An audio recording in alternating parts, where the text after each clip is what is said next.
Malcolm X was an American revolutionary. An electrifying spokesman for the Nation of Islam, Malcolm X fought to attain civil rights through militant self-defense.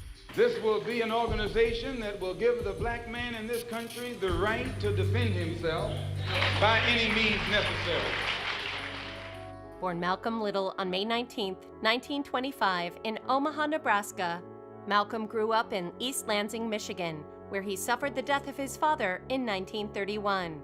Several years later, Malcolm's mother was placed in a mental institution, and he lived in foster homes until he dropped out of school at 15. Malcolm X was a brilliant young man, but he told the teacher he wanted to be a lawyer, and that teacher suggested instead that he be a carpenter. That begins Malcolm X's sort of slow slide out of school.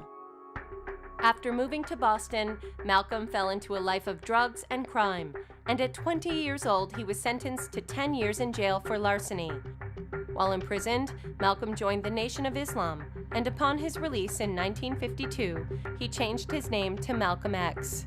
Most people who are descendant from formerly enslaved Africans carry the last name of their former masters or those families, and Malcolm X basically let go of that name, and he chose X to symbolize his unknown African name.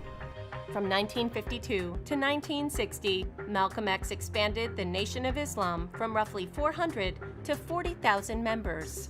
But as an opposing voice to integration, Malcolm X incited fear and controversy.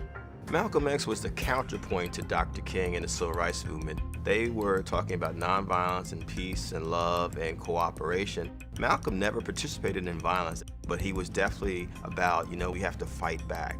He spoke for so many African Americans who were literally terrified of saying the things that he was saying. Anyone who stands in the way of your and my freedom, our human dignity, is a cold-blooded, blue-eyed enemy. What Malcolm X did that drew so many people to him was he had an energy that was urgent and young. And I think he triggered a certain kind of action in people, a certain kind of self-esteem that I'm worthy of challenging the status quo. In 1963, tensions erupted between Malcolm X and the Nation of Islam due to his growing popularity and his objection to the extramarital affairs of Elijah Muhammad, the Nation of Islam leader. By 1964, Malcolm X left the Nation of Islam and converted to Sunni Muslim. Malcolm X had this life-changing event when he went to Mecca. He went outside of America and connected to the global image of Islam. He came back differently and felt that everyone was his brother. On February 21, 1965, while preparing for a speech in a Manhattan ballroom, Malcolm X was rushed by 3 gunmen from the Nation of Islam and was killed by 21 shots to his body.